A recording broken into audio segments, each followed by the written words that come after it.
Hello hello hello hello hello.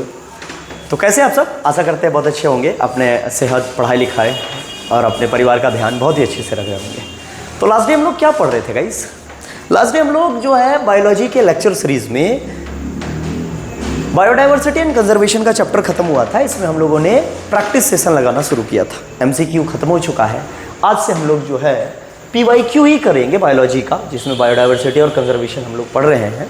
तो इसमें हम लोग आज सब्जेक्टिव क्वेश्चंस आज करेंगे। ट्रस्ट मी, जितना मैं करवा दे रहा हूँ उतना आप करके चल जाएंगे।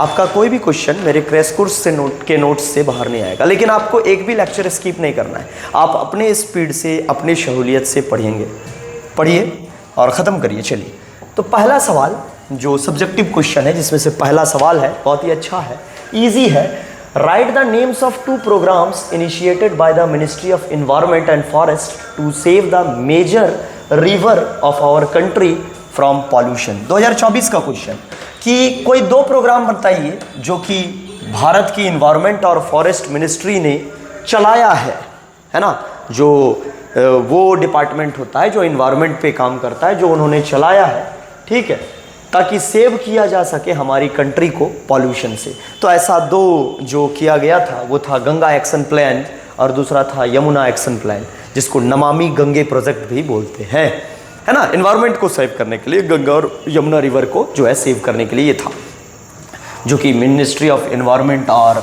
फॉरेस्ट ने ये चलाया था। दूसरा जो सवाल है गाइस कि where is the highest biodiversity found on the earth. Earth में सबसे ज़्यादा बायोडाइवर्सिटी रिच एरिया कौन सा है?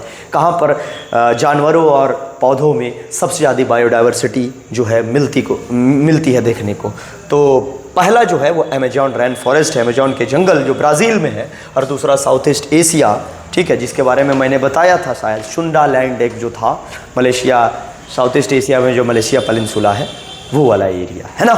तो ये बहुत ही ईजी है। Right the names of any 2 sacred groves in India. Sacred groves क्या होता है मैं आगे आने वाले क्वेश्चंस में आपको बताऊंगा।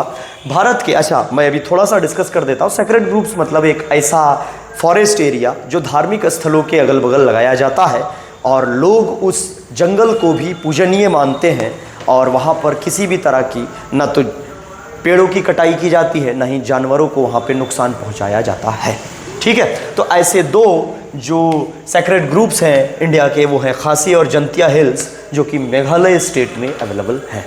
ओके, सो नेक्स्ट हम लोग आगे बढ़ते हैं। अगला, explain any 2 reasons which causes losses of biodiversity. कोई 2 कारण बताएंगे जिससे बायोडाइवर्सिटी लॉस होता है। बायोडाइवर्सिटी लॉस होने का कोई 2 कारण क्या क्या है आप बताएंगे। तो ये मैंने आपको बताया था बहुत ही पहले, मैंने ये चीज़ आपको एक्सप्लेन करके मैं दिखाया था, ठीक है। मैंने नोट्स में भी, डिटेल नोट्स में भी ये क्वेश्चन को करवाया है। अगर कोई भी बच्चा पूरा डिटेल नोट्स पढ़ना चाहता है तो प्लीज़ आप प्ले स्टोर से हमारा जो ऐप है पैरामाउंट क्लासेस, उसको आप डाउनलोड कर लेंगे। बहुत ही कम प्राइस में, मात्र 191 रुपीज़ में हम लोगों ने बायो का कोर्स, कंप्यूटर साइंस का कोर्स और फिज़िक्स का कोर्स जो है लॉन्च किया हुआ है। आने वाले दिनों में और कोर्सेज हम उसमें लॉन्च करते रहेंगे। ओके, सो आप चलिए अब क्वेश्चन को डिस्कस करते हैं कि explain any 2 reason which causes losses of biodiversity. कोई 2 कारण बताएंगे जिसके कारण बायोडाइवर्सिटी लॉस होता है। तो काउजेज फॉर बायोडाइवर्सिटी लॉस जो है वो पहला है हैबिटाट लॉस, जिसको फ्रेगमेंटेशन बोलते हैं। मतलब हैबिटाट मतलब घर। अगर पेड़ पौधे और जानवरों के घर को ही हम लोग तबाह कर देंगे तो वो कैसे रहेंगे गाइस, है ना। दूसरा है ओवर एक्सप्लॉयटेशन, ज़रूरत से ज़्यादा उसको यूज़ कर देना, जंगलों की कटाई ज़रूरत से ज़्यादा कर देना, जंगलों को मारना ज़रूरत से, जानवरों को हंटिंग करना ज़रूरत से ज़्यादा, जिस कारण से क्या होता है कि बायोडाइवर्सिटी लॉस हो जाता है। ओके, चलो next, define extinct and endangered species. विलुप्त प्राणी और इंडेंजर्ड स्पीसीज। विलुप्त जो स्पीसीज है ना, प्राणी है, और इंडेंजर्ड प्राणी है, उनको डिफाइन करना है, इसको परिभाषित करना है। 2017 में पूछा हुआ ये सवाल है। बहुत ही ईजी सा सवाल, एकदम सुकून से समझिए, है ना। बहुत ही अकबकी नहीं, एकदम आराम से आपको एक्सप्लेन किया जा रहा है। चलिए, एक्सटिंक्ट स्पीसीज क्या होते हैं? A species is called extinct when no living individual of that species exists anywhere on earth. किसी भी प्राणी को एक्सटिंक्ट प्राणी तब कहेंगे जब उसका कोई भी वंशज, है ना, जब उसका एक भी स्पीसीज, उससे जुड़ा एक भी जानवर पूरी धरती में कहीं भी जिंदा नहीं हो, सब के सब मर गए हों। एग्जाम्पल है डोडो और दूसरा पैसेंजर पीजन, जो एक ज़माने में हुआ करता था, वंस अपॉन अ टाइम, लेकिन अब नहीं है। तो वैसे वैसे स्पीसीज को हम लोग एक्सटिंक्ट स्पीसीज कहते हैं। नेक्स्ट जो हम लोग हैं बात करेंगे वो है इंडेंजर्ड स्पीसीज के। अब ये इंडेंजर्ड स्पीसीज क्या होते हैं? A species is called endangered species when its population has decrease drastically and it is at 2 बार हो गया, it is at risk of becoming extinct in the near future. मतलब वैसी स्पीसीज, वैसे प्राणियां जिनका जो नंबर है वो इतना ज़्यादा घट गया है कि वो आने वाले फ्यूचर में जो है अब वो एक्सटिंक्ट हो जाएंगे, पूरी तरह से विलुप्त हो जाएंगे। ऐसे प्राणियों को हम लोग क्या बोलते हैं? ऐसे प्राणियों को हम लोग इंडेंजर्ड स्पीसीज बोलते हैं, मतलब डेंजर जोन में वो पहुंच चुके हैं। अब न तब वो कुछ ही बचे हुए हैं, है ना, आज नहीं तो कल, पता नहीं कब वो जो है एक्सटिंक्ट हो सकते हैं, विलुप्त हो सकते हैं। वैसे प्राणियों को हम लोग जो है इंडेंजर्ड स्पीसीज कहते हैं। एग्जाम्पल है tiger and Asian elephant. Asia में पाए जाने वाला एलिफेंट जो है वो इंडेंजर्ड कैटेगरी में आ गया है, उसकी तादाद बहुत कम हो गई है ना। गवर्नमेंट ने बहुत सारा जो है प्रोग्राम भी लॉन्च किया है इन जानवरों को बचाने के लिए, है ना। प्रोजेक्ट टाइगर भी शुरू किया गया था टाइगर के पॉपुलेशन को बचाने के लिए। आपको ये बताना है कि प्रोजेक्ट टाइगर आखिर कब शुरू किया गया था। चलिए अगला जो सवाल है वो है comment upon ex situ conservation. Ex situ conservation से आप क्या समझते हैं? मैंने बताया था, इसको डिटेल नोट्स में पढ़ाया था। इन सिटू मतलब घर में ही, उसी के घर में उसको बचा के रखना। एक्स सिटू मतलब उसको उठा के दूसरा जगह लेके जाना, कोई सेफ प्लेस में, है ना, चाहे वो जानवर हो चाहे वो प्लांट हो, और उस जगह पे उसको जा कर के सेफ रखना, that is called ex situ. तो चलिए, the conservation of biodiversity outside there natural habitat, कि बायोडाइवर्सिटी को कंजर्व करना नेचुरल हैबिटाट से के बाहर, मतलब जो उसकी वास्तविक जो घर है उसके बाहर उसको कंजर्व करना, उसके घर में उसको कंजर्व नहीं करना, कोई बाहर सेफ प्लेस में ले जाके उसको बचा के रखना, इसको हम लोग बोलते हैं ex situ conservation. Botanical garden जहाँ पर अलग अलग तरह के पौधों को लाके रखा जाता है, उनको कंजर्व किया जाता है, संरक्षित किया जाता है। जूलॉजिकल पार्क, यहाँ अलग अलग जानवरों को रखा जाता है, संरक्षित किया जाता है। ओके, सो ये सब कुछ है। नेक्स्ट है right the importance of cryo preservation in conservation of biodiversity. Biodiversity को कंजर्व करने में क्रायो प्रिजर्वेशन किसे कहते हैं? व्हाट इज क्रायो प्रिजर्वेशन, ये आपको बताना है। तो चलिए क्रायो प्रिजर्वेशन के बारे में बात करते हैं। क्या लिखा है? बहुत ही आसान सा चीज है कि this technique allow ex situ conservation of genetic material, gamete, seed of important threatened flora and fauna.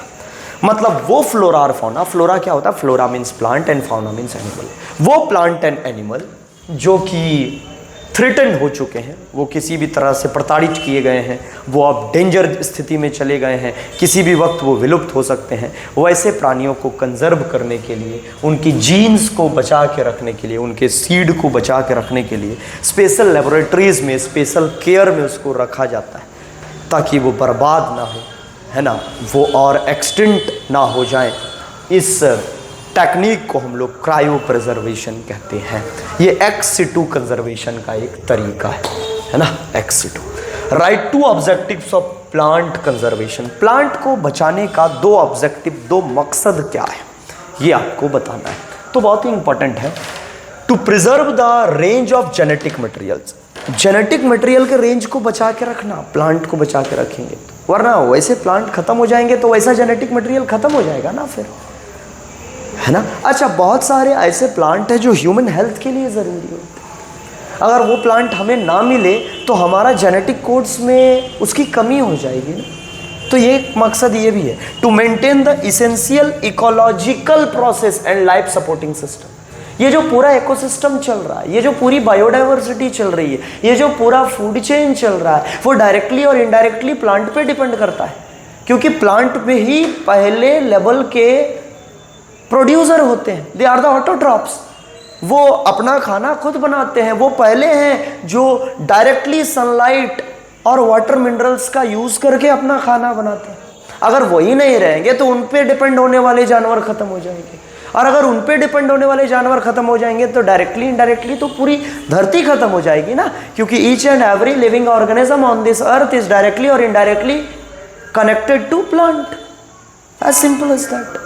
तो ये चीज 9 नंबर क्वेश्चन है, right the names of 2 biodiversity hotspots of India. Bharat के 2 बायोडाइवर्सिटी हॉटस्पॉट के बारे में पूछा गया है। तो पहला वेस्टर्न घाट जो मैंने बताया था, एक हिमालयन रीजन, सुंडालैंड भी बताया था, एक था, है ना, नॉर्थ ईस्टर्न वाला एरिया में भी था, है ना, खासी और जंतिया हिल्स में भी आपको सेक्रेट ग्रुप्स भी जो है वहाँ भी बायोडाइवर्सिटी ठीक ठाक है। तो ये 2 इंपॉर्टेंट है, आप ध्यान रखेंगे, ये सब क्वेश्चंस पूछे गए हैं। अगला जो सवाल है आप शॉर्ट आंसर टाइप, वो था वेरी शॉर्ट, एक लाइन 2 लाइन में आंसर था। ये शॉर्ट आंसर टाइप थोड़ा डिटेल इसको लिखना पड़ता है। क्या है लिखा हुआ क्वेश्चन समझिएगा बड़ा अच्छे से। Biodiversity play a major role in many ecosystem services that nature provides. बोलता है बायोडाइवर्सिटी एक बहुत बड़ा अहम भूमिका निभाता है इकोसिस्टम के बहुत सारे सर्विस को देने में, बहुत सारा काम, बहुत सारा सर्विस हमें देता है, बहुत सारी सेवाएं हमको दिया जाता है बायोडाइवर्सिटी के द्वारा। कोई भी 2 ठो आर्गुमेंट बताइए दिए गए चीज को जस्टिफाई करने के लिए कि बायोडाइवर्सिटी हमें बहुत सारा सेवा दे रहा है, बायोडाइवर्सिटी हमारे लिए बहुत कुछ कर रहा है। तो कोई 2 आर्गुमेंट बताइए। मैं आपको 2 नहीं, चलो 4 बताता हूं, आप 2 तो याद रख लोगे ना एग्जाम के लिए। देखिए बहुत ही आसान है। Ecosystem services are basically the benefit that human get from nature. Ecosystem के सर्विस वो सर्विस हैं जो ह्यूमन नेचर से पाते हैं, प्रकृति जो हमें देती है। अब क्या क्या देती है इसको हम लोग नेक्स्ट स्लाइड में डिस्कस करते हैं, है ना। This can be grouped in 4 main categories. इनको 4 श्रेणियों में विभाजित किया गया है। पहला प्रोविजनिंग, ये हमें प्रोविजनिंग देती है, प्रोवाइड करती है, जो प्रोविजंस हैं, स्पेशल केयर देती है, जैसे हमें खाना देती है, पानी देती है। अरे वर्षा भी पेड़ों के कारण हो रही है, वर्षा भी होने का कारण, जहाँ ज़्यादा जंगल है वहाँ देखिए आप फॉरेस्ट होगा, जंगल नहीं है वर्षा, ये डायरेक्टली इनडायरेक्टली एक दूसरे से कनेक्टेड है। सॉरी, फूड हमको मिलता है, इससे कोई डिनाई नहीं कर सकता है कि हम प्लांट्स के बहुत सारे हिस्सों को खाते हैं। तीसरा रेगुलेटिंग, ये रेगुलेशन भी करती है, चेक भी करती है कि कुछ गलत नहीं हो रहा है। जैसे क्लाइमेट रेगुलेशन, क्लाइमेट को रेगुलेट करती रहती है। बहुत ज़्यादा अगर सिर्फ प्राणी ही रहने लगे तो कार्बन डाइऑक्साइड की मात्रा बढ़ जाएगी। अब कार्बन डाइऑक्साइड की मात्रा अगर बढ़ जाएगी तो उसको बैलेंस करने के लिए ऑक्सीजन चाहिए। ऑक्सीजन कौन देगा? प्लांट देगा। तो प्लांट उस चीज़ को चेक एंड बैलेंस करते रहती है, वर्षा होने में मदद करती है, टिम्बर्स देती है, हमें खाना देती है ना। तो बहुत सारी सपोर्टिंग, हमें सपोर्ट भी करती है न्यूट्रिएंट साइकिल को चलाने में। हमारा न्यूट्रिशन साइकिल जो है वो उसी के कारण चलता है। डायरेक्टली इनडायरेक्टली हमारा फूड साइकिल किस पे डिपेंड करता है? प्लांट। कल्चरल, हाँ कल्चरल चीज़ें भी होती है, धार्मिक मान्यताएं भी होती हैं, लोग प्रकृति की पूजा करते हैं। स्टार्टिंग से हम लोग India, being an Indian, Aryans के बारे में जानते हैं। They were the nature worshippers. Indus valley civilisation के लोग धरती को माता मान के पूजा करते थे। आज भी हम अपनी धरती को माँ कहते हैं। सुनील शेट्टी का डायलॉग याद आया, ये धरती मेरी माँ है। बिल्कुल सही है ना। तो हम लोग पूजा वगैरह भी करते हैं, तो ये हमारे कल्चर से रिलेटेड, नेचर। सनलाइट से विटामिन डी मिलते हैं, सन की पूजा होती है, सूर्य देवता की। बिहार झारखंड में होता है भाई छठ, होता है ना। तो ये कल्चरल लाइफ से भी जुड़ा हुआ है। तो ये सब सारा, इसमें कोई भी 2 चीज़ आप लिख लोगे, अगर प्रोविजनिंग और रेगुलेटिंग ही लिख दोगे तो आपका काम बन जाएगा। ओके, सो नेक्स्ट अगला सवाल है कि what kinds of threat to the biodiversity में लीड टू इट्स लॉस। कौन कौन सा थ्रेट मिलेगा, कौन कौन सा जो है नुकसान होगा बायोडाइवर्सिटी का, जिसके कारण वो बर्बाद हो जाएगा। या डिस्क्राइब करना है, नाम लिखना है 3 कारणों का जिससे बायोडाइवर्सिटी बर्बाद हो सकता है। तो कोई 3 कारण जिससे बायोडाइवर्सिटी बर्बाद हो सकता है उसको हम लोग एक्सप्लेन करते हैं। पहला, हैबिटाट लॉस। घरों को आप बर्बाद कर दे रहे हैं, जहाँ जानवर रहते हैं, जहाँ आपका जा करके प्लांट्स रहते हैं, उन घरों को अगर आप तबाह कर दे रहे हैं तो आप बायोडाइवर्सिटी को ख़त्म कर रहे हैं। जैसे पहला हैबिटाट लॉस, जब forest, wetlands and other natural habitats are cleared. अगर जंगलों की कटाई करेंगे, वेटलैंड्स, छोटे मोटे तालाब्स वगैरह है, उनको आप खत्म कर दे रहे हैं। या दूसरे नेचुरल जो प्राकृतिक रूप से जानवरों या प्लांट्स का जो घर है उसको आप तबाह कर रहे हैं, उसको क्लियर किया जा रहा है फॉर फार्मिंग के लिए, खेती करने के लिए आप ये काम कर रहे हैं। बिल्डिंग बनाने के लिए काम कर रहे हैं, रोड बनाने के लिए काम कर रहे हैं, इंडस्ट्रीज बनाने के लिए काम कर रहे हैं। The plants and animals living there loss their homes. तब वो जानवर, वो प्लांट जो उन जगहों पर रह रहे हैं, उनका घर तो खत्म हो जाएगा ना। बिल्कुल हो जाएगा।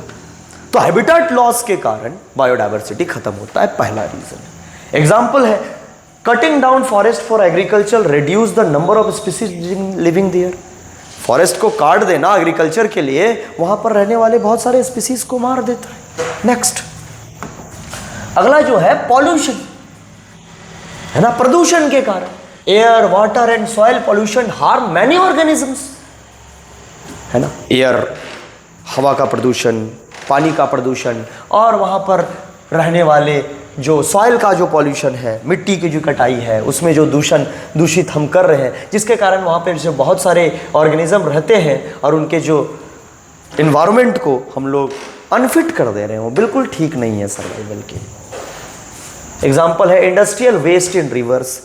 अरे कारखानों से निकलने वाले जो कचड़े जो रिवर्स में जाते हैं, नदियों में जाते हैं, वो वहाँ के एक्वेटिक लाइफ को, वहाँ के पानी के जीवन को ख़त्म कर देते हैं।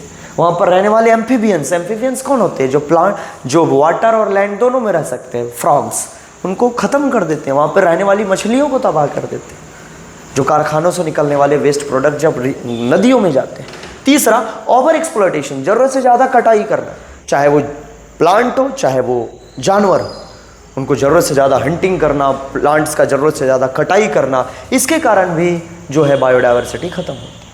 एक्सेसिव हंटिंग, ज़रूरत से ज़्यादा शिकार करना, फिशिंग, मछली मारना, और कटिंग ऑफ ट्रीज, है ना, ट्रीज को काटना, पौधों को काटना, बियॉन्ड नेचुरल रिकवरी, इतना काट देना कि प्राकृतिक रूप से वो फिर रिकवर भी नहीं कर पाए। अरे एक दो ठो काटेंगे तो धीरे धीरे वो क्या हो जाएगा, खुद से फिर ग्रो करेगा। लेकिन अगर हम 100 को काट रहे हैं और 2 ठो ग्रो करने का क्षमता है, तो हम तो इतना काट दे रहे हैं जितना बायोलॉजिकल रिकवरी हो भी नहीं सकती है ना। तो ये जो ओवर एक्सप्लॉयटेशन कर रहे हैं, उसके लिमिट के बियॉन्ड हम उसको काट रहे हैं, जिसके कारण स्पीसीज जो वहां पर उस जगह पर, उस प्लांट के एरिया में, उस फॉरेस्ट में रहने वाले जो स्पीसीज है वो तो बर्बाद हो जाएंगे ना दोस्त, और साथ साथ वहां का फॉरेस्ट भी खत्म हो जाएगा। Example, over fishing has reduced the population of many marine species. बहुत सारे जानवर जो कि पानी में रहते हैं, मरीन लाइफ में रहते हैं, वो अब खत्म होते जा रहे हैं बहुत ज़्यादा मछली मारने के कारण। तो ये सब कुछ क्वेश्चंस थे जो हम लोगों ने डिस्कस किए। इसी तरह से अगर आप पूरे सिलेबस को ख़त्म करना चाहते हैं तो आप पैरामाउंट क्लासेस के एप्लीकेशन को ये प्ले स्टोर से डाउनलोड करें। यूट्यूब सेशंस में हम लोग प्रैक्टिस सेशंस को लाते रहेंगे, पूरा डिटेल सिलेबस आप पढ़ सकते हैं पैरामाउंट क्लासेस के एप्लीकेशन में, प्ले स्टोर से प्लीज़ डाउनलोड कर लेंगे। अगर कोई भी डाउट होगा तो प्लीज़ 9835679129 पे आप कॉल करके इस चीज़ को डिस्कस कर लेंगे। Okay, so we will meet in the next class with the very next video. Till then stay connected, stay tune, पढ़ते रहिए, बढ़ते रहिए, है ना, स्वस्थ रहिए और एग्जाम की तैयारी करिए, फटाफट रिवीजन लगाइए। Bye bye everyone.